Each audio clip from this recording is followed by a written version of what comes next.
untuk topik pembuatan preparat segar.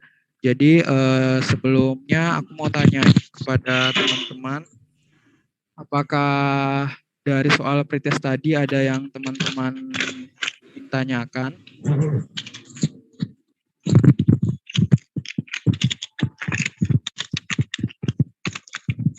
Atau mungkin dari soalnya ada yang teman-teman rasa kurang jelas atau seperti apa, bisa segera disampaikan ya.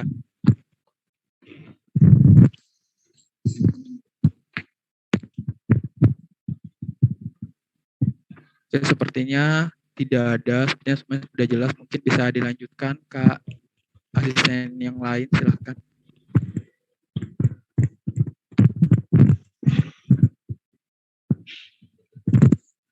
Halo, suara aku kedengeran nggak teman-teman? Kedengeran ya? Terdengar Kak. Oke. Ya, Assalamualaikum warahmatullahi wabarakatuh. Selamat siang teman-teman semua. Untuk agenda selanjutnya, kita bakal memutarkan video demo praktikum topik 2, pembuatan preparat segar. Mungkin buat Kak Inan, boleh tolong di-share screen, Kak.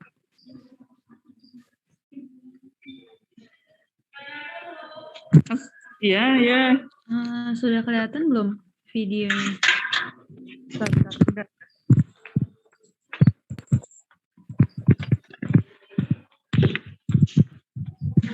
Oh, iya.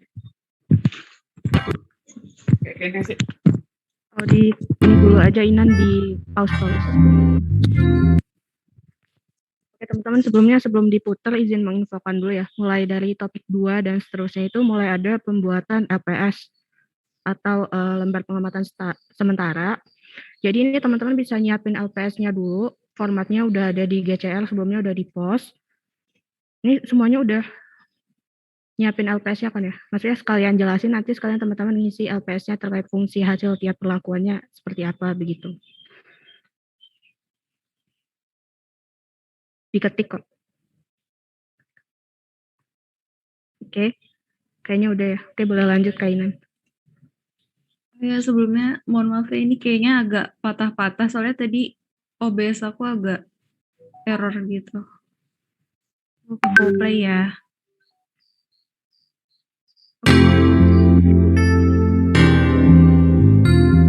Halo teman-teman praktikan Mikroteknik 2021. Selamat datang di Praktikum Mikroteknik topik 2 dengan judul pembuatan preparat segar. Saya Diana Dinanti, saya Nina Regina, Dan saya Aryan Mustamin. Kami selaku asisten penanggung jawab topik ini akan menampilkan video demo praktikum Mikroteknik topik 2. Adapun tujuan dari praktikum topik 2 yaitu pembuatan preparat segar, yang pertama adalah praktikan dapat membuat irisan segar dari bagian aromatik tanaman. Dan yang kedua adalah praktikan dapat mendeskripsikan anatomi bagian aromatik tanaman tersebut.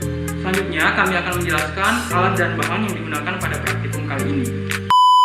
Adapun alat yang digunakan pada praktikum ini adalah mikrotom geser, cover glass, slide glass, kuas, chalkboard, silep, botol flakon, pipet tetes, kertas label, cutter, dan penggaris.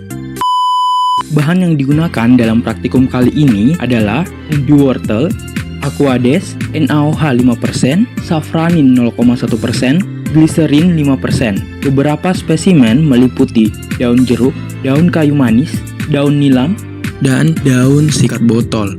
Boleh di Masing-masing botol diberi label sesuai dengan nama spesies. Oke teman-teman, tadi sampelnya ditambah daun kemangi ya. Kayak gitu. Terus boleh dilanjut lagi. Sampai yang pemotongan. Oke. Dari umbi wortel dengan menggunakan chalkboard. Chalkboard dimasukkan ke dalam ujung wortel dan nantinya akan didapatkan silinder umbi wortel sebagai berikut. Kemudian sampel daun dipotong 1 x 1 cm. Umbi wortel dipotong bagian tengahnya. Fungsinya adalah di pause dulu di yang bagian tadi pemotongan 1 x 1.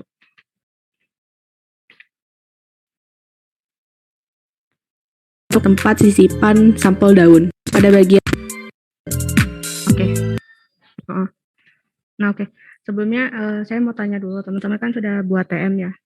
Mungkin ada yang mau memberikan pendapatnya, apa sih perbedaan antara preparat segar, semi segar, sama ini preparat permanen.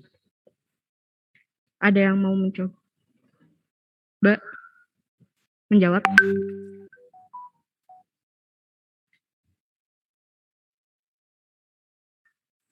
Ya Kak, saya Foni dari Biologi BI. Suara saya masuk? Oke, silakan Poni. Iya Kak, mohon maaf saya belum bisa menggunakan kamera. Menurut saya untuk preparat segar sendiri itu adalah preparat yang menggunakan bahan-bahan alami dan bisa langsung diamati dengan ditambahkannya gliserin ataupun air seperti itu. Untuk preparat semi segar sendiri hampir sama seperti preparat segar, tetapi ditambahkan larutan atau bahan kimia untuk mempertahankan spesimen agar lebih tahan lama. Dan untuk preparat awetan sendiri, yakni preparat yang dibuat secara lebih baik lagi dan bisa lebih lama, lebih tahan lama hingga berbulan-bulan. Terima kasih. Oke, makasih Foni. Yang lain mungkin ada yang mau menambahkan?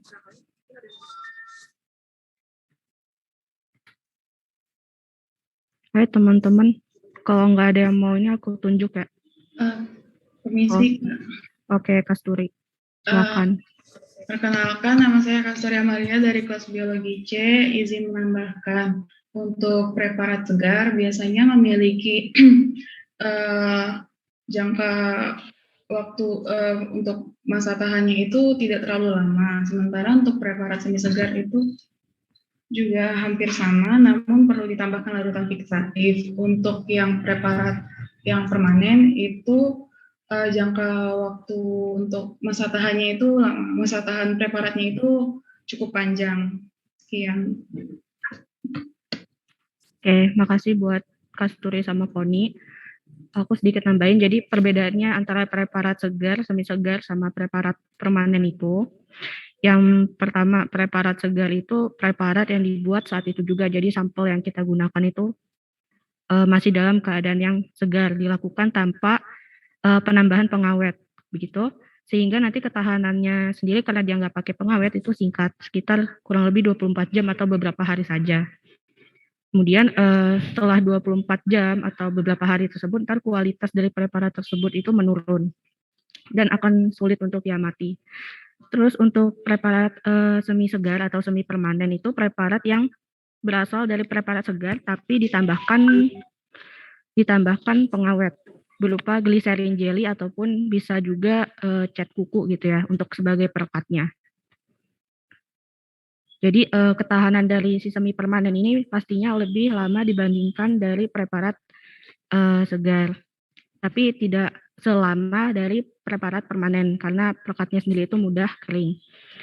Kemudian yang terakhir itu ada jenis namanya preparat permanen. Untuk preparat permanen ini yang ketahanannya itu paling lama karena dia diberi dengan pengawet sehingga mampu bertahan sangat lama gitu ya dan dapat diamati berulang-ulang. Jadi ini kurang lebih begitu perbedaannya antara preparat segar, semi segar, sama preparat permanen. Kemudian lanjut, tadi ini sampai di pemotongan sampel 1x1. Mungkin ada yang mau jawab lagi, fungsinya kenapa harus dipotong 1x1 cm?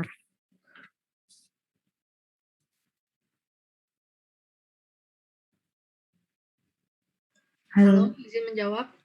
Ya. Terima kasih. Perkenalkan, nama saya Intan Nurhapsari di kelas A. Kenapa dipotong 1x1? Itu fungsinya untuk kan nanti dia akan diselipkan di umbi wortelnya tersebut. Jadi supaya mudah diselipkan ke dalam umbi wortel tersebut dan nanti saat potong menggunakan mikrotom hasilnya jadi kecil seperti itu. Terima kasih. Oke, makasih Intan Nurhapsari tadi ya cukup benar ya. Jadi kenapa dipotong 1x1 itu supaya nanti sampel yang kita gunakan itu sesuai atau pas saat disisipkan ke silinder umbi wortelnya. Karena kurang lebih silinder umbi wortel yang didapatkan dari chalkboard itu kurang lebih diameternya ya 1 cm. gitu. Oke, boleh lanjut Kainan sampai yang pemotongan wortel di tengah. Umbi wortel dipotong pada bagian tengahnya. Fungsinya adalah untuk tempat sisipan sampel daun, untuk menyokong saat pemotongan menggunakan mikrotom geser. Kainan boleh di pause dulu tadi yang di pemotongan umbi wortel.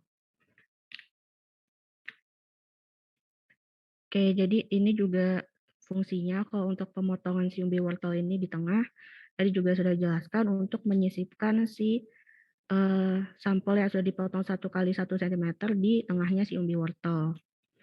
Fungsinya adalah untuk supaya sampel itu ketika kita potong di mikrotom itu dia tidak sobek. Jadi dia si umbi wortelnya ini berfungsi sebagai penyokongnya ketika nanti kita potong dengan menggunakan mikrotom geser.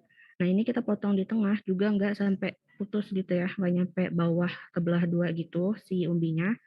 Secukupnya aja, kira-kira ke dalamnya juga 1 cm buat ngepasin si sampelnya tersebut. Jadi diameternya 1, nya 1, jadi pas kan masuk gitu. Oke, lanjut Kak. Nah, fungsinya adalah untuk tempat sisipan sampel daun, untuk menyokong saat pemotongan menggunakan mikrotom geser. Siapkan mikrotom dengan membuka pengunci tempat silet. Kemudian silet dimasukkan ke tempat silet. Kemudian tempat silet ditutup dan dikunci kembali. Silinder wortel dimasukkan ke dalam mikrotom. Putar pengatur naik atau turun mikrotom untuk menyesuaikan ketebalan spesimen yang akan diiris. Iris spesimen dengan mikrotom. Irisan spesimen dipisahkan dari silinder wortel menggunakan kuas yang telah dicelupkan dengan Aquades. Irisan spesimen dimasukkan ke dalam botol berisi NaOH 5% selama kurang lebih. Oke, tadi udah dari step pemotongan sampel menggunakan mikrotom. Jadi untuk pemotongan sampel dengan menggunakan mikrotom itu harus ini ya teman-teman, diusahakan didapatkan sampel yang setipis mungkin saat dipotong dengan menggunakan mikrotom geser. Fungsinya nanti agar ketika diberi perlakuan clearing dengan NaOH maupun pewarnaan itu penyerapan dari zat-zat tersebut itu masuknya tuh lebih cepat gitu penyerapannya. Seperti itu. Kemudian tadi kalau teman-teman lihat saat menggeser siletnya itu dilakukan dengan cepat supaya sampel daunnya itu terpotongnya secara rata gitu. Jadi tidak ada sampel yang sobek. Oke. Nah, sampai di sini kan di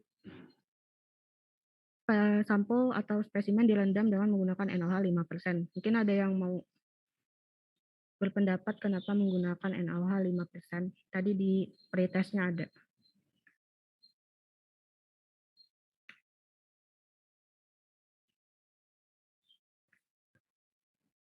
Halo.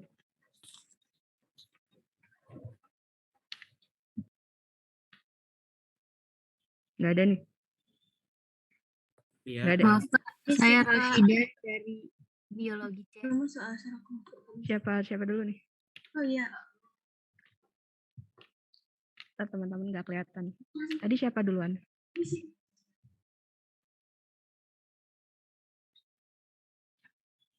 Suara aku Rosya ya? masuk Kak? Putri. Oke, ya udah Putri ya. Silakan Putri.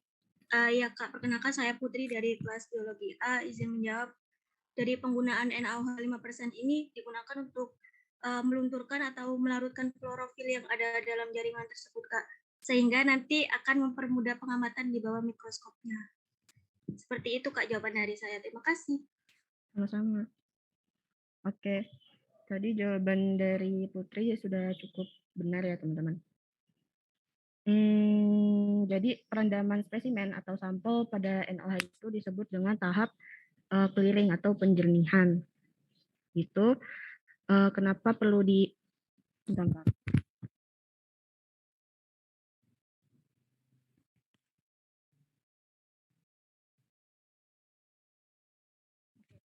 kenapa perlu dijernihkan itu supaya bagian-bagian atau struktur dari sampel itu bisa terlihat dengan jelas dan tembus cahaya begitu. Dengan cara melarutkan isi sitoplasma dari sel. Nah, kalau pas dari clearing gitu kan, jadi klorofilnya atau kloroplas itu kan larut ya. Kalau nggak di clearing itu sampelnya kayak masih dalam banyak kloroplasnya, jadi masih agak hijau gitu, jadi susah untuk diamatin kayak gitu. Terus untuk fungsi lainnya itu juga untuk memudahkan masuknya pewarna untuk mewarnai sel tumbuhan gitu. Kalau nggak di clearing gimana Kak? Nanti kalau misalkan nggak di clearing preparatnya itu pas diamatin burem atau semi burem lah gitu. Jadi perlu dijernihkan kalau kita mau melihat struktur dari sel tersebut, atau kan kita ngamatinnya ini ya, kelenjar oil gland-nya. Nah, itu harus dijernihkan terlebih dahulu supaya kelihatan. Gitu. Oke, boleh dilanjut Kainan. 1 jam. Irisan spesimen dipindahkan ke dalam larutan safranin 0,1% dan direndam selama 2 menit. Spesimen diambil dengan luas. Oke. Untuk yang safranin sendiri ini 0,1%. Nah, untuk safranin sendiri teman-teman udah tahu tadi fungsinya untuk apa, yaitu untuk mewarnai inti sel sekaligus dengan dinding selnya dari si spesimen yang kita amati begitu. Dilakukan selama 2 menit. Oke, boleh dilanjut Kainan. Dan diletakkan ke slide glass. Kelebihan safranin diserap dengan tisu secara hati-hati. Oke, pause Kak dari yang tadi. Teteskan gliserin di yang apa namanya, penyerapan dengan tisu. Oke, teman-teman yang gini kira-kira ada yang tahu nggak fungsinya apa? Yang penyerapan dengan tisu. Kalau mau mungkin di right hand aja ya, biar nggak rebutan.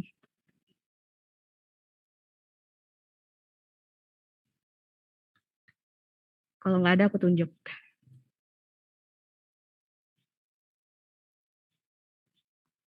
Ada Nuraini, Kak. Oke, silakan. Ya Kak, apakah suara saya terdengar? Oh iya, terdengar. Ya, saya Nuraini dari kelas C izin menjawab. Kalau sepengetahuan saya untuk kenapa diserap dengan tisu itu untuk menghilangkan safranin yang tidak terserap ke dalam spesimennya itu Kak. Terima kasih. Oke, makasih Nuraini. Jadi untuk kenapa kita menyerap kelebihan safranin itu dengan tisu, jadi penyerapan ini fungsinya menyerap kelebihan safranin yang tadi waktu kita pindahin menggunakan kuas kan ada yang ikut dikit lah ya safraninnya itu, agar nantinya itu tidak mengganggu saat dilakukan pengamatan. Biasanya nih, kalau kita nggak nggak diserap, itu nanti dia kayak keluar gitu safraninnya, jadi kayak kelebihan. Jadi kan sebelum di mounting itu dipastikan kering dulu. Nggak kering sih, maksudnya kayak diserap aja kelebihannya supaya nanti nggak mengganggu dalam proses tahap atau selanjutnya. Gitu. Oke, boleh di next Kainan. Ini diserap dengan tisu secara hati-hati. Teteskan gliserin 5% pada slide glass. Tutup dengan cover glass. Boleh di pause Kainan. Yap. Oke, dari sampai mana deh? Dari yang gliserin.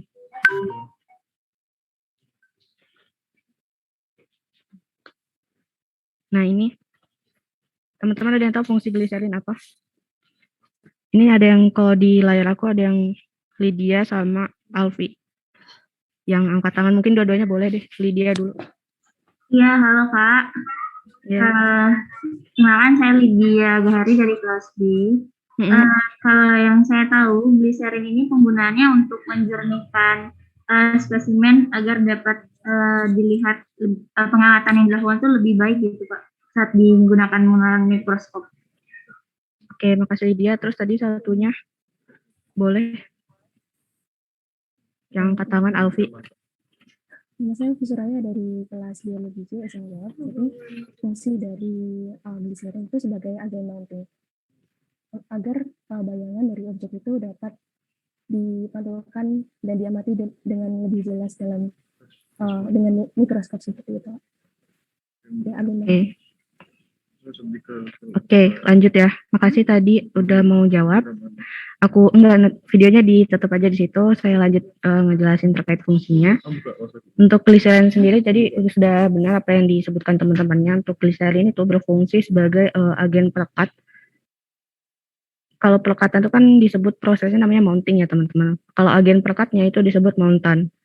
Kayak gitu. Jadi di sini gliserin itu digunakan sebagai mountan yang sifatnya adalah hidrofilik. Karena sampel segar itu masih mengandung air di dalamnya karena tidak mengalami proses dehidrasi. Kemudian tadi boleh dilanjutkan sampai penutupan cover glass. Teteskan gliserin 5% pada slide glass. Oke, Tutup boleh dengan cover glass. Nah, penutupan dengan cover glass ini, teman-teman, kalau menutupnya itu harus dalam sudut 45 derajat dikira-kira begitu. Gunanya apa? Supaya nanti kalau teman-teman membuat preparat itu meminimalisir terjadinya gelembung-gelembung yang ada di preparat yang kita buat. Kayak gitu. Nah, terus tadi kan kalau teman-teman lihat tuh gliserinnya diteteskan. Waktu teman-teman meneteskan gliserin itu diusahakan tidak terlalu banyak, karena kalau misalkan kita meneteskan gliserinnya itu terlalu banyak ketika kita menutupnya dengan cover glass ini, itu nanti gliserinnya bakal kayak menyebar gitu loh, keluar dari cover glassnya, keluar dari batasannya itu, khawatirnya itu mengenai lensa mikroskop ketika kita melakukan pengamatan. Jadi penetesan gliserin itu sebaiknya dilakukan sedikit saja, misal 1 tetes atau 1,5 tetes itu sudah cukup. Nah, terus ketika teman-teman sudah melakukan melekatkan cover glass dengan slide glass, itu bisa sambil diketuk perlahan sampai kayak semuanya jernih kayak gini. Sampai tidak ada gelembung udara yang terbentuk kayak gitu. Oke, boleh dilanjut Kak Inan. Tiap preparat diamati pada perbesaran 100 dan 400 kali di bawah mikroskop.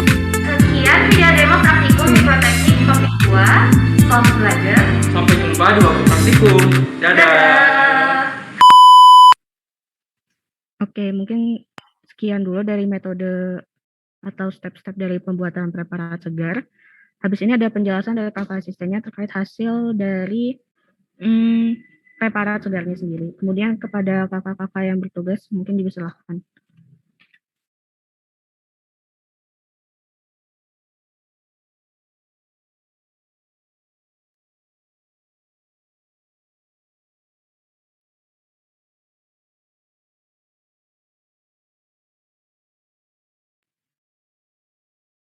Oke, mungkin saya lanjutkan ya terkait hasil dari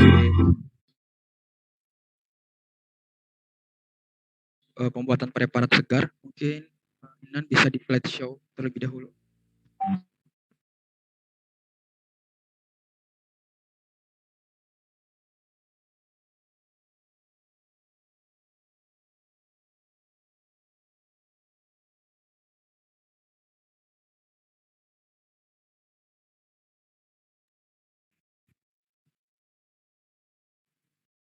Mohon maaf ya teman-teman, laptopnya agak nge-lag.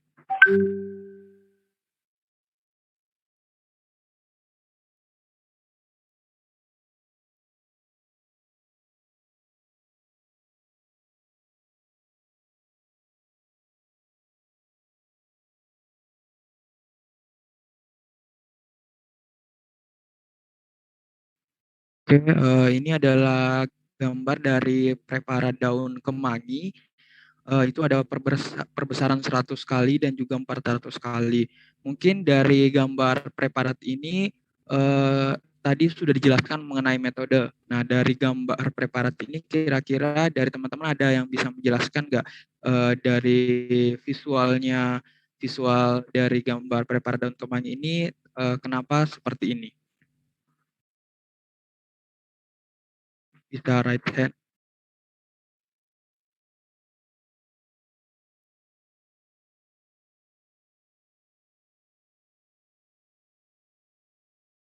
Oke, sepertinya belum ada ya, jadi saya jelaskan aja. Jadi dari perbesaran 400 kali dan juga 100 kali ini teman-teman dapat melihat bahwa preparat daun kemangi ini masih terlihat berwarna hijau terang seperti itu. Nah, kenapa? Karena ada beberapa faktor yang menyebabkan kenapa preparat ini masih berwarna hijau terang. Tadi sudah dijelaskan salah satu faktornya adalah saat proses clearing itu menggunakan NaOH 5%, klorofilnya belum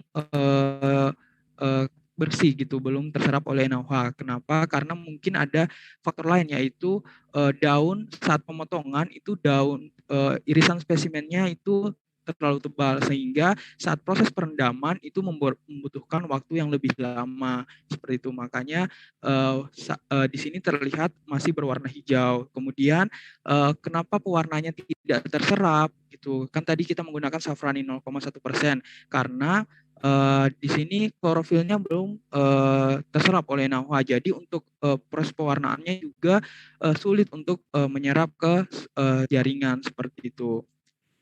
Nah, namun di sini syukurnya masih bisa terlihat beberapa bagian dari kemangi, daun kemangi. Di sini ada bagian seperti tadi ada di soal kan, bagian yang seperti bulu-bulu halus itu ini dapat teman-teman lihat mungkin itu adalah trikom atau trikoma teman-teman di bagian daun kemangi. Kemudian di samping daun kemangi, maksud saya di samping trikom itu terdapat oil gland atau kelenjar minyak dari daun kemangi. Nah, itu karena memang pada menurut literatur itu daun kemangi kelenjar minyaknya terletak di bagian epidermis di bawah dari trikom dan tersebar, tapi umumnya tersebar di epidermis seperti itu. Nah, namun di sini benar trikomnya terletak, maksud saya kelenjar minyaknya terletak di bagian epidermis dan tepat di bawah dari trikom seperti itu. Itu yang bagian ditunjuk oleh kursor seperti itu. Jadi nanti saat di laporan jangan lupa dijelaskan visualisasi dari daun preparat ini, kemudian oil gland-nya di mana, kemudian terdapat trikoma atau tidak seperti itu. Kemudian bisa di next.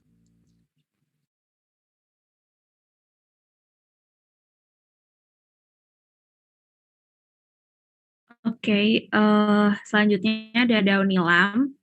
Nah, daun nilam ini juga sama sih sama kemangi, ada trikomnya di sini.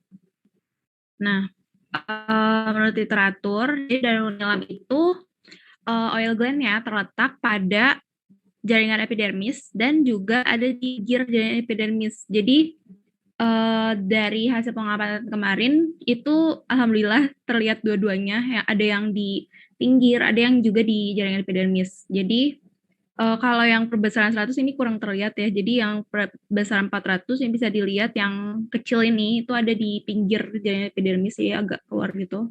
Nah, yang gede ini karena ukurannya gede, jadi dia kelihatannya di pinggir, tapi dia di jaringan epidermisnya gitu.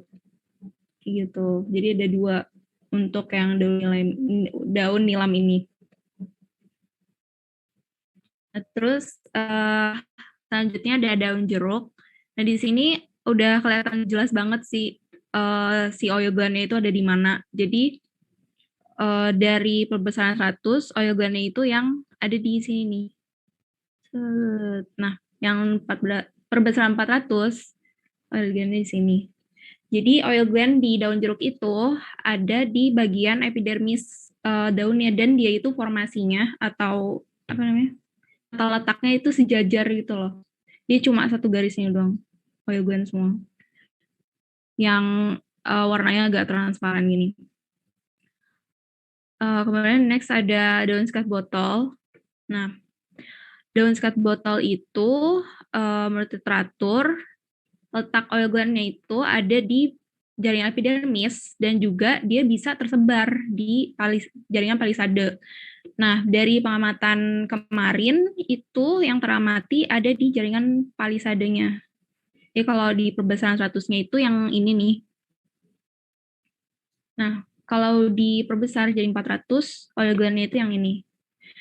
Nah, terus tadi aku udah mention kalau di daun skat botol, oil gland-nya itu formasinya tersebar. Jadi dia tidak sejajar kayak yang di daun jeruk ini. Nah, kalau tersebar itu dia bisa, misalnya anggaplah ini bagian bawah ya, bagian bawah daun, bagian atas gitu. Nah, oil oil gland ini tuh bisa misalnya ada di bawah, terus atas, bawah kayak gitu. Jadi nggak sejajar kayak yang ada di daun jeruk ini gitu. Nah, terus yang terakhir ini ada daun kayu manis. Nah, di sini udah kelihatan jelas banget sih yang kayu manis. Jadi kalau yang perbesaran 100 ini teramati 2 oil gland, yang satu di sini, terus yang satu di sini. BTW, suara aku kelihatan kan ya? Jangan bilang nanti aku, nggak kelihatan. Suaranya nggak kelihatan Kak, tapi kedengeran Kak. Suaranya kedengeran Kak. Astaga. Oke, aku pakai anotet aja deh. Berarti dari yang ini ya. Dari yang daun nilam. Jadi daun nilam itu kelenjarnya di sini nih. Kelihatan kok nih. Nah, kelihatan. Kamu kan Demi tadi apa? nanyain suara. Suaranya kelihatan kok Kak. Suara itu didengar. Oke. Kesalahan diksi tadi. Oke. Terima kasih. Berarti aku nunjuk-nunjuk kelihatan kan ya? Kelihatan. Makasih. Nah, yang daun kayu manis ini teramati 2 oil gland. Yang satu di sini, sama yang satu di sini. Kalau untuk perbesaran 100. Nah, yang di sini kalau diperbesar jadi perbesaran 400 kali, kayak gini bentukannya. Gitu. Nah, tapi menurut literatur, si daun kayu manis ini itu dia punya oil gland di jaringan palisade, tapi di sini teramati di bagian epidermis. Gitu. Mungkin dia juga punya di bagian epidermis dan palisade ya. Udah sih itu aja. Terima kasih.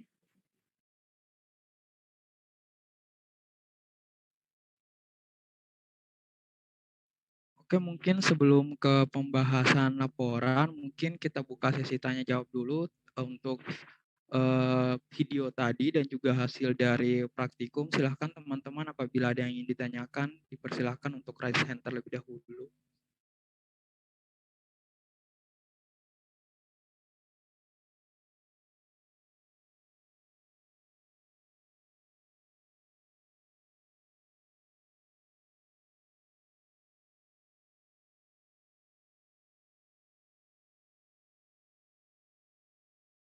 Ya, sudah ada Sofia, silahkan.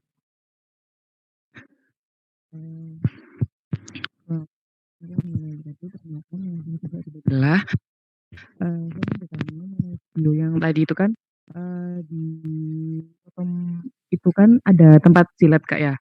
Tapi yang saya lihat itu sebelum diganti silet yang silet itu kan di situ kan udah ada siletnya. Nah, itu apakah emang harus diganti yang baru atau sebenarnya bisa pakai yang di tempat aslinya? Terima kasih.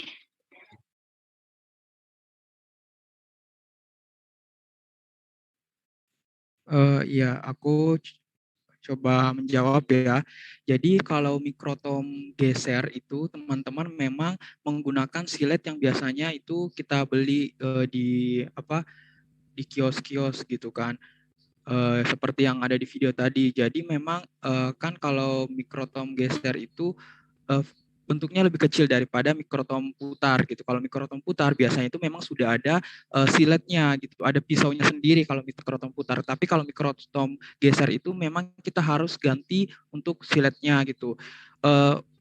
Untuk penggunaan silet sendiri tidak harus sekali pakai saja, tapi tergantung dari teman-teman. Apabila siletnya sudah dirasa sudah tidak tajam lagi, bisa diganti dengan silet yang baru seperti itu. Tapi kalau biasanya kalau di laboratorium kita itu untuk penggunaan mikrotom geser itu kan bongkar pasang. Jadi kalau sudah digunakan itu siletnya harus dilepaskan dari tempat mikrotomnya karena takutnya nanti berbahaya gitu kalau disimpan seperti itu. Apakah menjawab?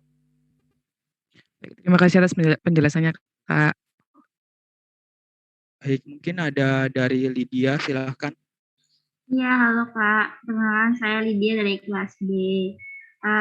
Saya mau tanya Kak, kan kemarin pas di BIMTM itu saya baca kalau pada tanaman aromatik itu nggak cuma bagian daun aja yang ada kelenjar minyaknya.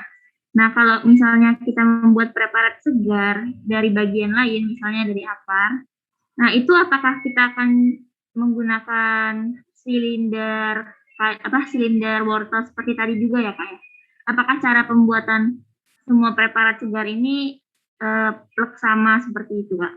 Kemudian untuk troubleshooting-nya itu hanya dari klorofil aja ya Kak ya? Maksudnya misalnya klorofilnya belum luntur semua begitu Kak. Terima kasih. Oke, terima kasih Lydia. Mungkin dari asisten yang lain ada yang ingin menjawab terlebih dahulu?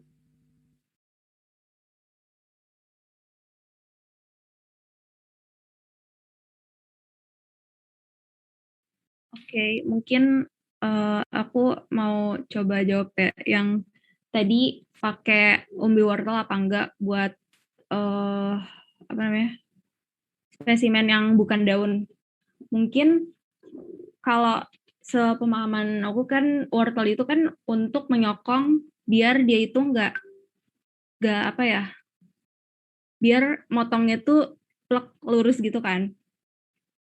Jadi mungkin yang pakai umbi wortel itu yang kayak lepek-lepek gitu loh spesimennya, kayak misalnya bunga itu pakai umbi wortel. Mungkin kalau misalnya yang batang, yang akar, yang nggak harus pakai umbi wortel itu nggak usah pakai yang apa ya, spesimen yang keras itu nggak usah pakai umbi wortel gitu loh. Karena dia nggak perlu disokong untuk pemotongannya. Apakah menjawab untuk pertanyaan yang pertama? Mungkin aku bantu jawab juga, Oh, iya. aku tambahin dikit ya Nan. Jadi kalau masalah oil gland ini, kelenjar minyak itu bisa ditemukan di berbagai anatomi dari tumbuhan, organ tumbuhan, misal kayak batang atau bunga atau tangkai dari tanaman tersebut. Dan juga tidak mesti kayak misal daun kayu manis, berarti di batang kayu manis itu ada oil gland juga, tidak. Jadi bisa saja di daun kayu manis itu ada oil glandnya, tapi di batangnya tidak ada. Kemudian untuk metodenya apakah harus selalu menggunakan umbi wortel? Jadi untuk umbi wortel ini tidak harus ya. Di sini juga kita menggunakan umbi wortel karena lebih mudah untuk dicari. Bisa juga biasanya itu pakai buah beetroot itu yang warna ungu, bisa juga pakai kayak gitu. Nah kemudian kalau di batang apakah bisa harus juga menggunakan umbi wortel? Biasanya dari beberapa literatur yang saya baca itu, kalau di batang itu kita bisa menggunakan manual langsung dengan cutter atau silet gitu. Jadi tapi harus dibuat dengan setipis mungkin seperti itu. Nah sebenarnya penggunaan mikrotom geser di sini itu untuk mendapatkan irisan setipis mungkin, karena kan daun itu kan lebih teksturnya tidak sekeras batang ya, jadi harus menggunakan bantuan untuk dipotong seperti itu. Mungkin dari Lydia apakah menjawab? Tadi masih ada pertanyaan ya kalau nggak salah. Iya Kak, masih ada yang mengenai troubleshooting, apakah cuma masalah klorofil aja gitu Kak, yang belum terclearing gitu Kak. Oke, untuk troubleshooting nanti saya jelaskan di ini ya, pembahasan laporan nanti. Oke, baik. Terima kasih Mas dan Mbak. Oke, mungkin masih ada yang ingin bertanya. Ini ada Dimas, silahkan. Baik Kak, terima kasih. Saya Dimas dari kelas Biologi C. Saya izin bertanya Kak, waktu pembuatan TM kemarin itu saya menemukan ada istilah glandular trichome seperti itu Kak. Jadi saya mikirnya kalau glandular trichome itu kelenjar minyak yang bentuknya seperti trichoma, atau mungkin Kakak punya penjelasan begitu Kak, antara trichoma dengan glandular trichome ini apakah sama atau beda? Soalnya pada saat pretest tadi itu kan ada gambarnya, itu saya jawabnya bukan trikoma tapi saya jawabnya kelenjarnya gitu Kak. Jadi mungkin Kakak punya penjelasan tentang perbedaannya atau mungkin sama seperti itu Kak. Terima kasih.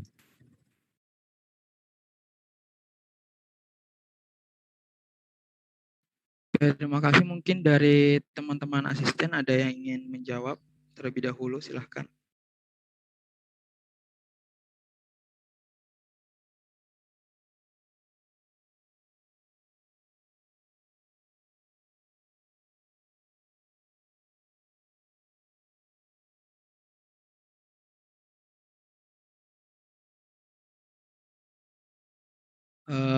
Sepertinya aku bantu jawab ya teman-teman. Jadi kalau berdasarkan apa yang aku pelajari itu kelenjar minyak itu dengan trikom berbeda gitu. Kalau bentuknya trikom itu memang seperti bulu-bulu halus ini gitu, tidak berbentuk seperti kelenjar minyak. Kalau kelenjar minyak itu kita bisa menyebutnya bulat tidak sempurna gitu. Jadi apa bedanya glandular trikom dengan trikom hanya trikom gitu. Jadi kalau glandular trikom itu adalah trikom yang bisa mengeluarkan yang bisa mensekresikan seperti garam seperti itu. Jadi kalau berdasarkan pengertiannya sendiri itu memang fungsi dari glandular trikom dan trikom itu berbeda gitu. Jadi kalau apakah sama trikom dengan kelenjar minyak berbeda. Kalau kelenjar minyak sendiri itu kelenjar yang bisa menghasilkan minyak esensial seperti atsiris atau punya senyawa-senyawa seperti eugenol yang bisa bermanfaat untuk antiinflamasi, antibakteri, anti jamur seperti itu.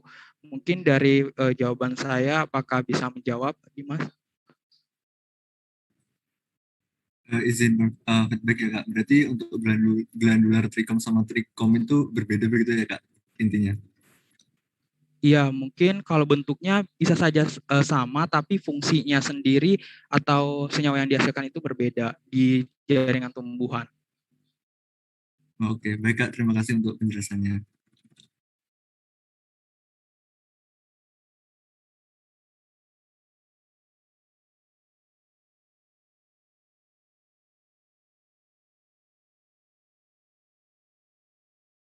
Oke, mungkin lanjut.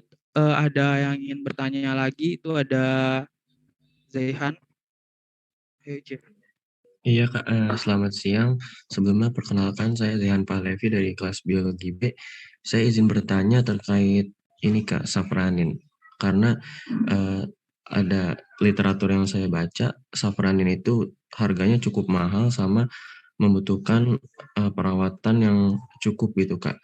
Nah untuk sebelum dilakukan pewarnaan sampel uji coba pada praktikum kali ini itu, apakah ada mekanisme khusus Kak untuk perlakuan terhadap safranina sendiri? Karena keterangan yang tadi itu, makanya saya nanya kayak gini Kak. Itu aja Kak. Oke, terima kasih atas pertanyaannya. Mungkin dari teman-teman asisten ada yang ingin menjawab terlebih dahulu, silahkan. Halo, iya. Saya izin jawab ya terkait pertanyaan Zian. Kalau dari saya sendiri itu kurang tahu gitu ya. Maksudnya si safranin ini sebelum dipakai itu ada perlakuan khusus atau enggak. Soalnya itu kalau misalkan kamu di lab itu langsung disediain gitu, apa namanya, safraninnya. Jadi kalau misalnya pakai safranin itu biasanya aja ya, apa namanya, dia itu kalau misalkan kita mau pakai itu diencerin dulu, tergantung kita mau pakainya tuh konsentrasinya berapa. Kalau untuk perlakuan khusus sih kayaknya nggak ada sih, nggak harus kayak minum cahaya atau di tempat khusus, kayaknya nggak ada. Gitu sih kalau yang sepengetahuan aku. Kalau teman-teman lain mau nambahin, ada yang mau nambahin, monggo.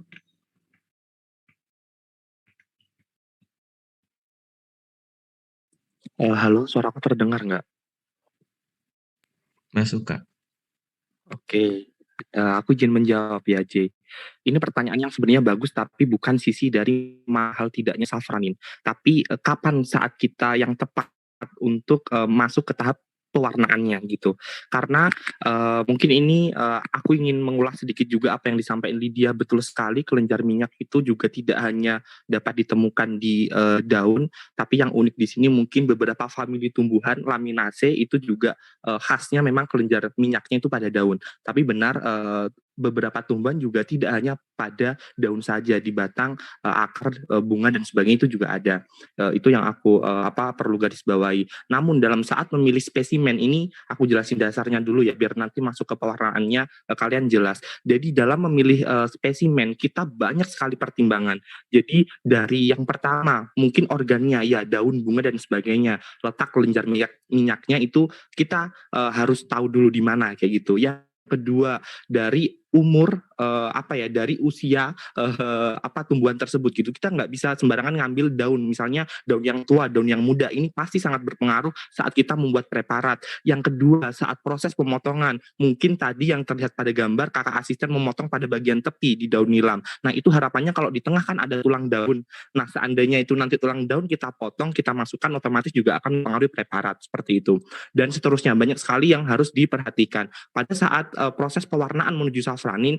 Ini yang harus kita ketahui, apakah clearingnya itu tadi udah selesai, apakah tadi mohon maaf saya ulangi. Jadi saat kita sudah memotong spesimen dan sudah saat tahap clearing, otomatis kan setelah clearing kan kita tadi pewarnaan dengan safranin. Sebenarnya yang jadi permasalahan apakah spesimen itu tadi sudah clear kayak gitu kan. Nah masalahnya kan juga berbeda-beda setiap ada grab lagi. Setiap spesimen kan juga berbeda. Jadi itu yang harus diperhatikan terkait dengan waktu setelah proses clearing ke tahap yang pewarnaan dengan safranin. Saya rasa dengan pun ada perlakuan khusus, tapi yang penting terkait dengan yang disampaikan Kak Nina tadi, pengenceran dan sebagainya. Terima kasih. Mohon maaf aku ada sedikit kendala.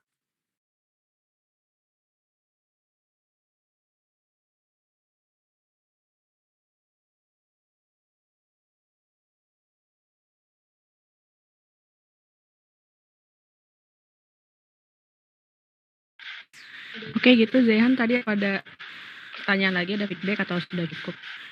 Alhamdulillah udah cukup Kak, lengkap parah udah. Thank you Kak. Thank you.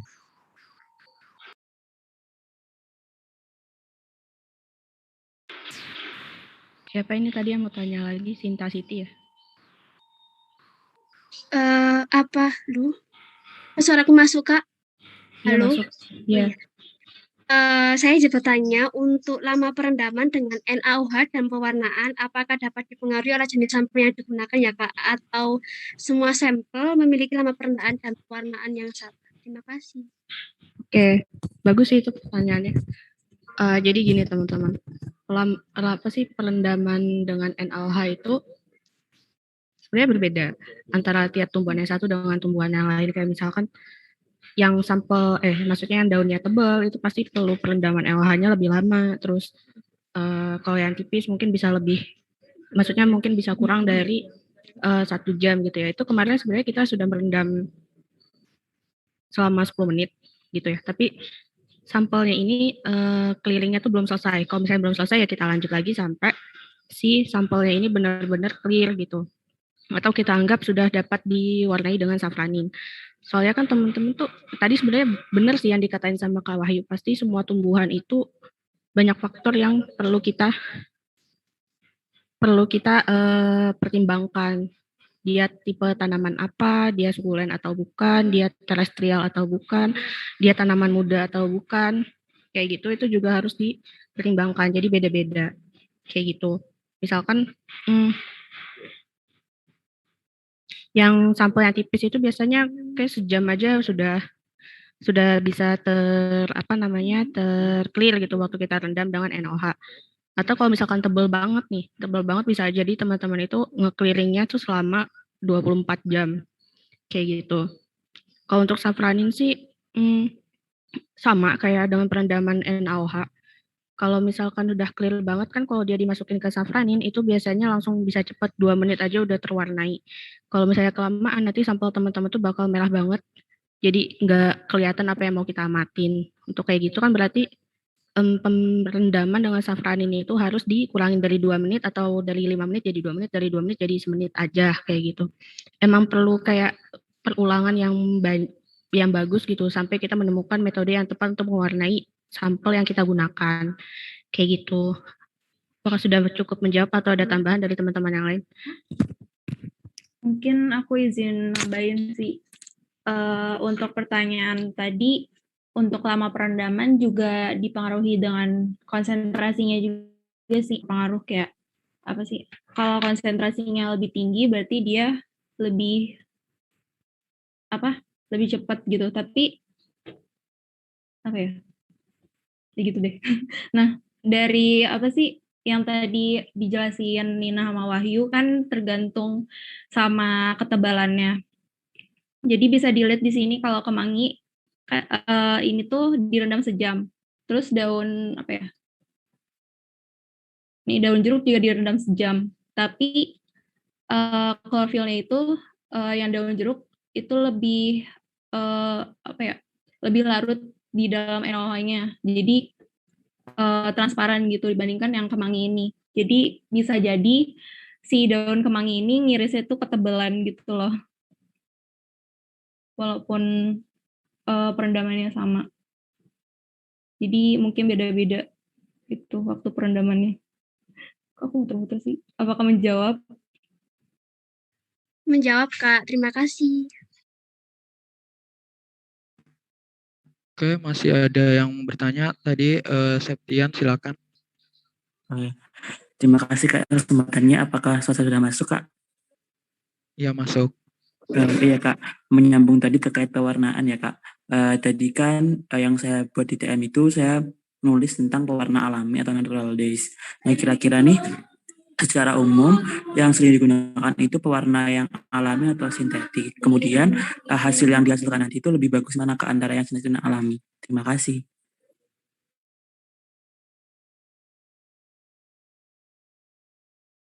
Oke, terima kasih. Pertanyaannya mungkin dari teman-teman asisten ada yang ingin menjawab terlebih dahulu.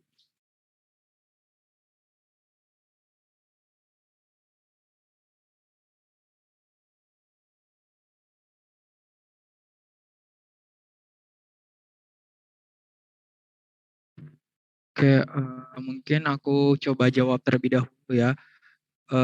Dari aku mau nanya dulu deh sebelum aku jawab, dari teman-teman ada yang tahu nggak selain safranin pewarna apa sih yang bisa digunakan di pembuatan preparat segar?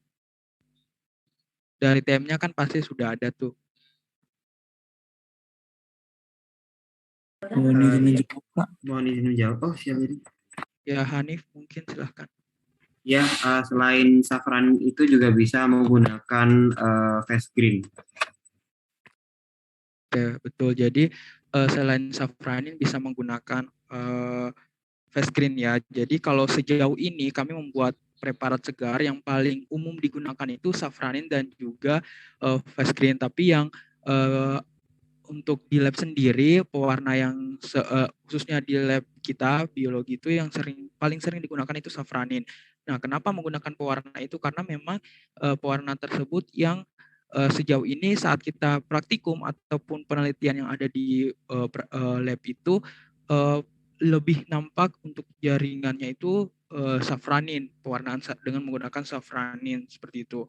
Makanya sering menggunakan safranin. Nah, untuk apakah mana yang lebih bagus, apa pewarna sintetik atau alami?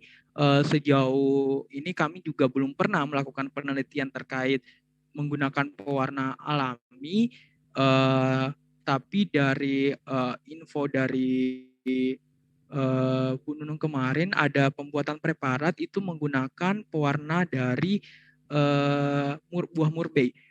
Namun itu masih perlu dilakukan uji lebih lanjut dan juga ternyata pernah melakukan pewarnaan dengan menggunakan buah naga itu untuk hasilnya itu kurang jelas. Jadi kami lebih memilih untuk menggunakan pewarna sintetik seperti itu. Mungkin dari jawabannya apakah bisa menjawab Septian? Baik Kak, terima kasih banyak atas jawabannya. Ya mungkin dari Naila silahkan. Halo Kak, apa suara saya masuk? Masuk. Iya Kak, jadi sebenarnya saya ingin bertanya tentang tadi yang apa namanya pengamatan di daun kayu manis ya kalau nggak salah itu kan ada perbedaan antara literatur sama pengamatan kayak gitu kan. Nah yang ingin saya tanyakan itu mereka itu adanya perbedaan itu kemungkinan lebih ke arah pas kita pengamatan di preparatnya itu tuh kita salah salah identifikasi kah atau mungkin pas pembuatan preparatnya itu terjadi kesalahan atau memang mungkin aja karena dia tumbuh di tempat yang berbeda gitu. Jadi anatominya tuh beda sama daun yang diamati di literatur gitu Kak. Soalnya saya pernah baca gitu kalau misalnya lingkungan itu berpengaruh terhadap anatomi dari tumbuhan Ini seperti apa itu sih Kak. yang kayu manis? Iya Kak. Oh sorry, aku lagi. Mungkin sudah pertanyaannya? Iya Kak. Saya perlu ulangin nggak Kak? Apa sudah dapat dipahami? Paham. Oke, makasih Kak. Oke, mungkin dari teman-teman asisten terlebih dahulu, apakah ada yang ingin menjawab?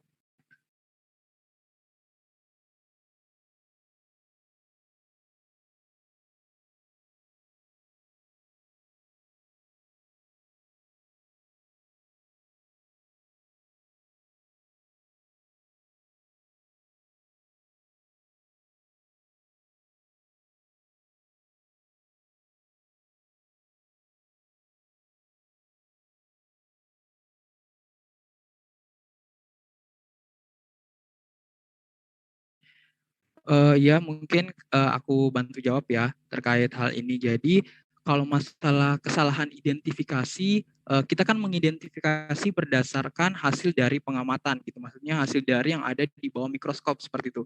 Dan sedangkan pada kayu manis ini yang didapatkan itu ada berada pada bagian epidermis seperti itu. Dan untuk prosesnya sendiri mungkin kalau kita menggunakan proses smear itu atau dipencet seperti itu mungkin aja kelenjar minyaknya bakal tersebar gitu. Tapi kan tidak ada metode dalam pembuatan preparat segar ini. Jadi bisa saja memang di kelenjar kayu manis ini terdapat juga di epidermis seperti itu. Karena ada beberapa literatur juga seperti daun nilam kalau nggak salah itu adanya di epidermis tapi juga bisa didapatkan di bagian palisade seperti itu. Jadi kemungkinan besar memang di kayu manis ini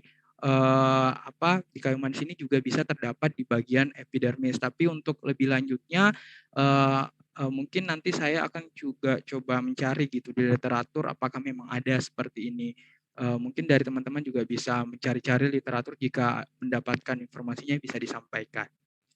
Oke, itu dari saya. Mungkin dari Nela, apakah terjawab? Oke Kak. Izin mastiin aja boleh Kak? Boleh.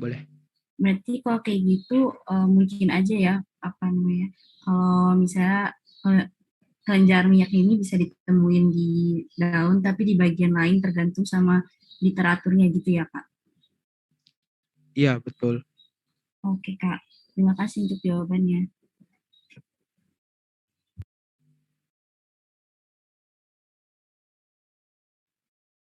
Oke, mungkin Danila silahkan. Iya Kak Aryan, terima kasih atas waktunya. Jadi pertanyaan aku tuh melanjutkan dari pertanyaan Septian juga ya, mirip-mirip yang TM kemarin itu terkait pewarnaan. Nah, yang aku ingin tanyakan itu apakah ada perbedaan untuk antara pewarnaan preparat segar sama yang permanen atau semi permanen? Soalnya pas aku nyari literatur tuh agak susah gitu kan, kayak ini apakah khusus untuk yang segar atau enggak ya gitu kan. Nah, jadi apakah ada kriterianya gitu Kak untuk preparat segar tuh kriteria pewarnaannya harus kayak apa, yang semi permanen kayak gimana dan permanen tuh kayak gimana gitu Kak. Terima kasih Kak Aryan dan kakak-kakak yang lain. Oke, terima kasih juga Danila. Mungkin dari teman-teman asisten ada yang ingin menjawab terlebih dahulu, silahkan.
Oke, sepertinya saya lagi yang membantu menjawab ya. Jadi kalau menurut beberapa literatur yang saya baca itu kan kalau dari pewarna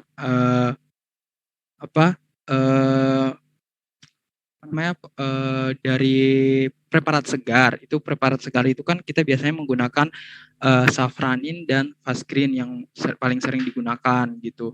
Nah, karena kalau dari perbedaannya sendiri safranin sama fast-green itu kan kalau safranin itu untuk bagian tanaman yang tidak terlignifikasi itu bakal berwarna merah, sedangkan kalau fast-green itu dinding sel atau bagian tanaman jaringan tanamannya yang tidak terlignifikasi itu akan berwarna hijau seperti itu. Kalau perbedaan pewarnaan pada preparat segar dan preparat sama preparat permanen atau awetan itu, kalau preparat preparat permanen itu biasanya kita menggunakan pewarna itu umumnya Mayer Hemalum gitu. Jadi memang ada perbedaan untuk pewarnaan dari preparat segar dan juga preparat permanen. Kenapa? Karena memang dalam pembuatan preparat segar itu komposisi bahan kimia yang digunakan itu lebih banyak untuk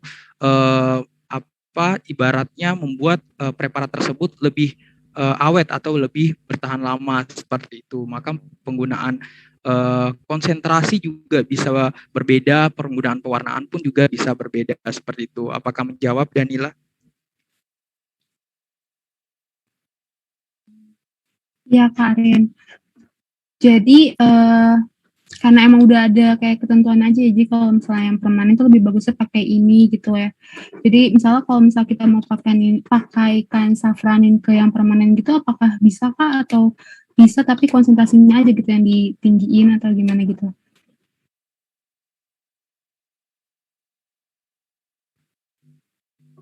Oke, untuk terkait hal itu saya juga masih kurang tahu ya, kurang mendapat literatur terkait penggunaan safranin di pembuatan preparat awetan gitu. Jadi untuk lebih jelasnya nanti preparat awetan itu seperti apa, itu nanti akan ada di topik selanjutnya gitu. Itu prosesnya panjang banget untuk pembuatan preparat awetan. Jadi di situ nanti teman-teman bisa tanyakan lebih jelas untuk topik-topik selanjutnya. Seperti itu. Baik Kak Aryan, terima kasih banyak. Sangat menjelaskan sekali. Oke, terima kasih. Ada Michelle Fai, silakan Michelle.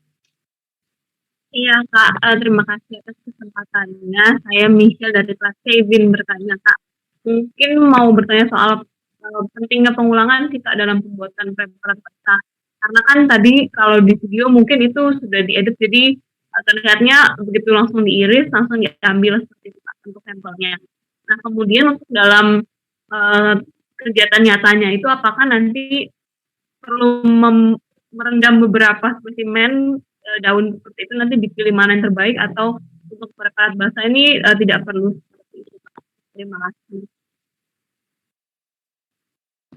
Oke, aku izin menjawab ya terkait hal ini. Jadi sepertinya Michelle sudah merasakan ya bagaimana pembuatan preparat. Jadi betul sekali, kami itu jujur-jujuran aja, kita untuk topik ini itu kita tidak praktikum hanya sekali guys. Jadi kita sampai 2 kali melakukan praktikum ini karena di awal itu preparatnya tidak sesuai gitu, karena semua klorofilnya masih terlihat seperti itu.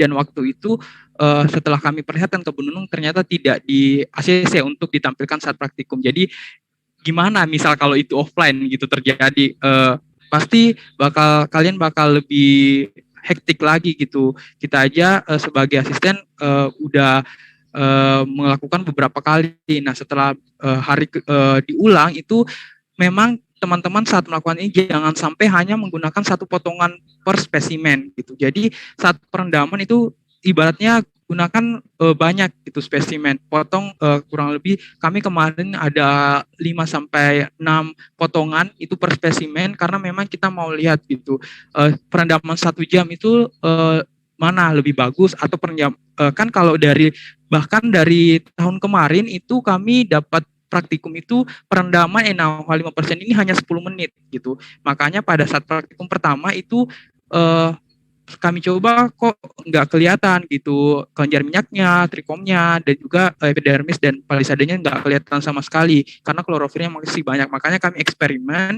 itu hanya kita gunakan 1 jam. Nah baru terlihat kurang lebih terlihat walaupun ada beberapa spesimen juga yang tidak terlihat. Jadi betul sekali memang harus perlu banyak potongan spesimen saat melakukan praktikum karena tidak syukur-syukur kalau sekali potong itu sudah kelihatan gitu. Tapi kalau enggak teman-teman harus mengulang dan prosesnya kan lumayan panjang gitu menghabiskan 1 hari. Jadi lebih baik prepare dari awal seperti itu. Apakah menjawab? Oh iya Kak, terima kasih atas penjelasannya. Oke, mungkin ada terakhir dari Fenty, silahkan. Iya Kak, terima kasih atas kesempatannya. Saya Fendi Lestari dari kelas A izin bertanya mengenai langkah dalam pembuatan preparat, tepatnya itu pada saat penutupan slide glass dengan sebelumnya telah dijelaskan bahwa pada saat penutupan dengan cover glass itu dilakukan pada posisi 45 derajat itu berfungsi untuk meminimalisir gelembung-gelembung udara yang ada di preparat. Nah, apabila dalam praktiknya itu ditemukan gelembung-gelembung udara di preparat, kemudian langkah apa yang harus dilakukan untuk menghilangkan gelembung udara di preparat tersebut dengan langkah penghilangan gelembung udara yang aman dan tidak merusak sampel yang berada di preparat. Terima kasih. Oke, terima kasih atas pertanyaannya. Mungkin dari teman-teman asisten yang lain, silahkan ada yang menjawab terlebih dahulu.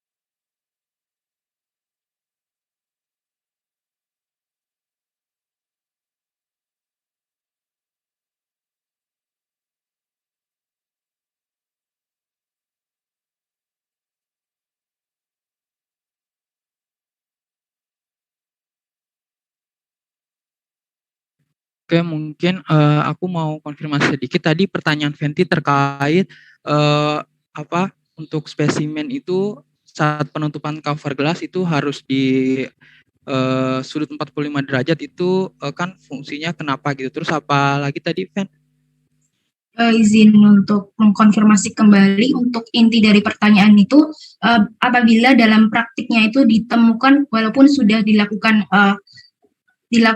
pada posisi 45 derajat saat penutupan preparat tersebut masih ditemukan gelembung-gelembung udara di preparat, kemudian langkah apa yang harus dilakukan untuk menghilangkan gelembung-gelembung yang ada di preparat tersebut dengan penghilangan gelembung yang masih tidak akan merusak sampel yang ada di preparat.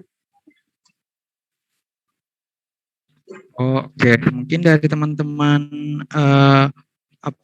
asisten ada yang ingin menjawab?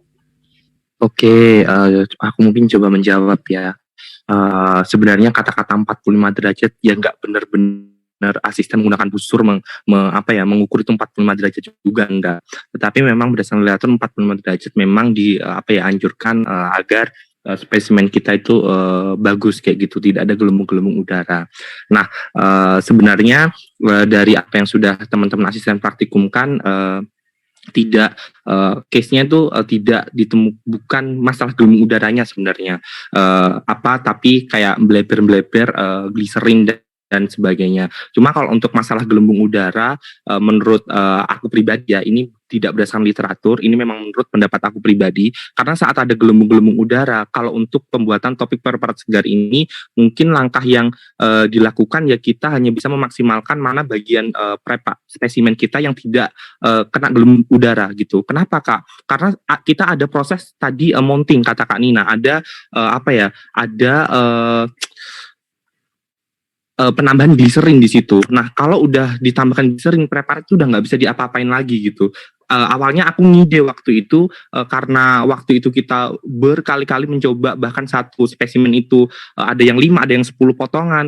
Aku ingin coba-coba untuk udah ditetesin gliserin ya, terus udah aku amati ternyata di situ safraninku tidak menyerap gitu. Terus aku copot kembali lah, terus aku kayak mau kasih safranin, ternyata udah nggak bisa gitu karena udah dimonting gitu ya. Memang ini kan coba-coba aku ya, jadi proses saat spesimen udah masuk tahap mounting, udah udah ada penahanan gliserin, terus ada saat kalian menutup dengan cover glass itu tidak tepat dan ada gelembung udara, ya mau gimana lagi. Menurut aku langkahnya ya kita bisa mengamati yang bagian yang tidak terdapat gelembung udaranya gitu, karena kuncinya tadi kita udah dimonting kayak gitu. Terkecuali kalau cuma case yang kemarin dipraktikumkan itu punya aku juga coba itu nggak kelihatan karena masih ada terlalu banyak meneteskan gliserin sehingga basah kemana-mana kayak gitu. Nah itu masih bisa diserap dengan tisu seperti itu. Kalau jawaban dari aku, mungkin Kak Aryan ingin menambah. Ya sebenarnya sama, karena kemarin kita kebanyak asisten itu karena memang banyak troubleshoot gitu. Jadi kita mencoba bereksperimen sendiri gitu. Apa sih yang bisa membuat preparat ini bisa kelihatan dengan jelas gitu. Nah kemarin juga memang ada case itu, salah satu preparat itu tidak saat meletakkan cover glass itu langsung gitu, dan kebetulan gliserinnya terlalu banyak, makanya pada spesimen itu terdapat saat dilakukan mikroskop itu, di bawah mikroskop gelembungnya berada pada bagian tengah spesimen. Jadi tidak kelihatan sama sekali atau buram gitu istilahnya. Nah, bagaimana? Nah, aku coba atasi dengan yang dikatakan Kak Wahyu tadi, itu aku coba lepas cover glassnya, terus aku coba serap-serap, tapi tidak sampai yang benar-benar maksudnya hanya sentuhan istilahnya, ya sentuhan lembut, maksudnya disentuhin aja gitu sama tisu gitu. Jadi nggak benar-benar dengan cara kasar gitu, tapi secara halus disentuhin dengan tisu. Jadi beberapa itu di spesimennya terserap, baru diletakkan kembali cover glassnya. Nah tapi cover glassnya jangan lupa dilap terlebih dahulu, karena kan pasti di bagian cover glass itu ada cairan-cairan gliserinnya juga yang melekat gitu. Jadi dibersihin dulu, habis itu baru diletakin lagi cover glassnya, baru bisa terlihat jelas seperti itu. Jadi memang fungsi dari peletakan 45 derajat itu untuk meratakan dari gliserin dan juga untuk meminimalisir adanya gelembung di bagian spesimen yang akan diamati seperti itu. Apakah menjawab, Fen? Iya Kak, terima kasih atas jawabannya. Izin untuk mengkonfirmasi, jadi apabila dalam preparat tersebut masih ditemukan gelembung udara, berarti preparat tersebut masih bisa untuk dilanjutkan ke pengamatan di mikroskop, tapi sebelum itu gelembung udara itu bisa diserap dengan menggunakan tisu dengan tujuan untuk agar gelembung udaranya itu hilang, seperti itu Kak? Iya, kalau semisal gelembung udaranya masih tidak ada maksudnya gelembung udaranya tidak di bagian spesimen yang diamati, ya nggak usah dibuka, habis itu dikasih tisu. Kalau di bagian yang mau diamati baru diserap dengan tisu seperti itu. Baik Kak, terima kasih atas jawabannya, dapat dipahami. Aryan, aku mau nambahin deh. Oke, monggo. Aku mau nambahin dari pertanyaannya Fenty tadi. Untuk ini sih tadi udah dijelasin juga sama Nina, untuk meminimalisir adanya gelembung udara itu bisa pas udah dilepas cover glassnya itu langsung dituk-tuk-tuk pelan-pelan aja, diketuk-ketuk gitu biar si gliserin itu merata, jadi nggak ada gelembung udaranya di dalam itu. Jadi ya gitu. Nah, ya sebelum ngeset itu harus dituk-tuk-tuk gitu. Apakah menjawab? Baik Kak Inan, dapat terjawab. Terima kasih atas jawabannya.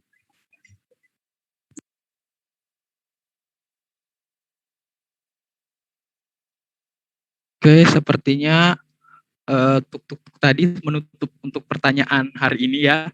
Mungkin untuk biar tidak terlalu lama juga praktikumnya, dan sebagian besar sudah ditanyakan saya rasa dan teman-teman juga sudah paham. Tapi kalau memang nanti ada yang masih belum dipahami, itu silahkan menghubungi asisten, bisa menghubungi saya, Wahyu, Inan, ataupun siapapun asisten Mikrotek, bisa dihubungi ya. Untuk pengerjaan LPS juga terkait fungsinya apa, itu bisa ditanyakan ke asisten nanti setelah praktikum ya. Kemudian juga mungkin bisa kita lanjut ke pembahasan laporan, bisa ditampilkan ya. Jadi untuk pembahasan laporan itu teman-teman sesuai dengan briefing awal kemarin itu ada analisa prosedur. Jadi analisa prosedur ini terkait fungsi tiap perlakuan disertai acuan berupa gambar. Nah, gambar tiap perlakuannya itu ada dari video gitu. Tapi teman-teman jangan misal perlakuan gitu, menyiapkan alat dan bahan terus di screenshot, habis itu baru penjelasan di bawahnya gitu, enggak ya. Jadi gambarnya disatuin aja semuanya di setiap step. Jadi ada gambar A, B, C, D sampai gambar perlakuan terakhir, baru dijelaskan gitu prosedurnya, atau prosedurnya dulu baru gambarnya gitu. Maksudnya gambar secara keseluruhan. Jadi jangan satu gambar baru penjelasan prosedur satu gitu ya. Jadi biar tidak membuat bingung di laporannya. Kemudian untuk 4.2 itu analisa hasil. Jadi analisa hasil ini terkait membandingkan hasil praktikum dengan literatur disertai gambar, bentuk, letak atau senyawa yang dihasilkan. Jadi semisal 4.2.1 daun kemangi, dijelaskan dulu berdasarkan praktikum pada perbesaran 400 kali dilihat bahwa di bawah mikroskop terlihat bahwa preparat daun kemangi berwarna ini. Sedangkan pada perbesaran 100 kali dilihat ini memiliki kelenjar minyak dan lain-lain. Setelah itu baru gambar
menggunakan apa gitu, itu bisa teman-teman tambahkan di troubleshooting seperti itu. Mungkin dari pembahasan laporan ada yang ingin ditanyakan?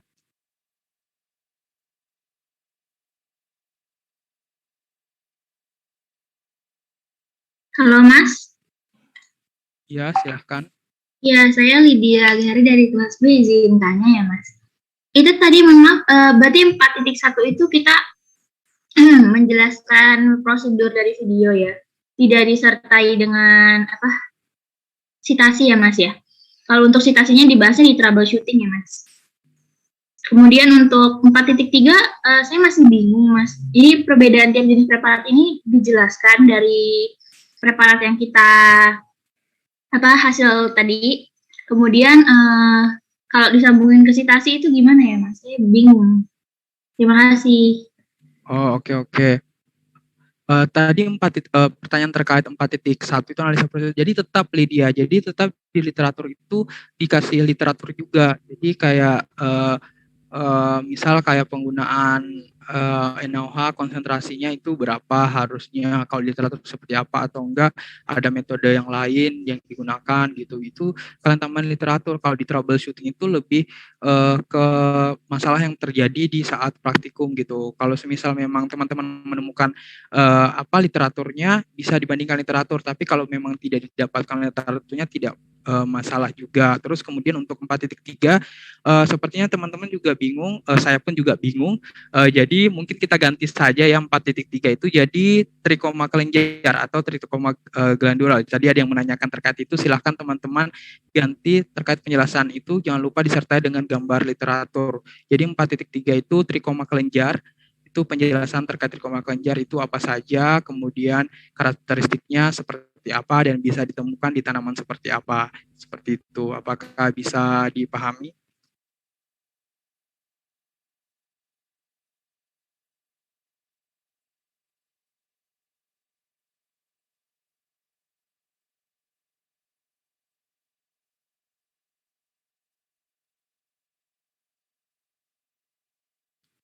Ya Lydia, silahkan, saya memberikan kesempatan sampai kamu nggak bingung.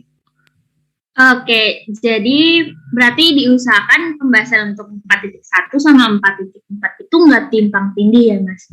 Misalnya, kan kalau kita jelasin analisa prosedur itu tadi safranin direndam selama 2 menit gitu Mas. Ya. Lalu kita cari di troubleshootingnya itu safranin harus direndam dalam 2 menit agar tidak terlalu overcoloring gitu ya Mas ya. Itu ya Mas bedanya Mas. Ya, betul. Terus untuk 4.3 itu berarti diganti kelenjar granular trikoma. Double ya kelenjarnya, trikoma kelenjar. Oh iya. Sorry, trikoma kelenjar. Oke, makasih Mas. Oke.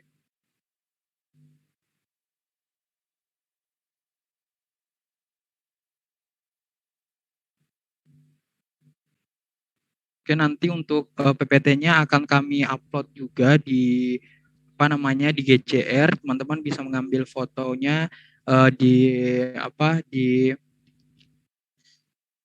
PPT gitu. Tapi kalau mau nanti aku juga kirim via dokumen deh biar lebih bagus kualitasnya.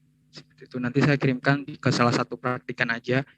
Nanti tolong disebarkan ke angkatan. Seperti itu. Mungkin dari penjelasan terkait pembahasan laporan ini, apakah ada yang ingin ditanyakan?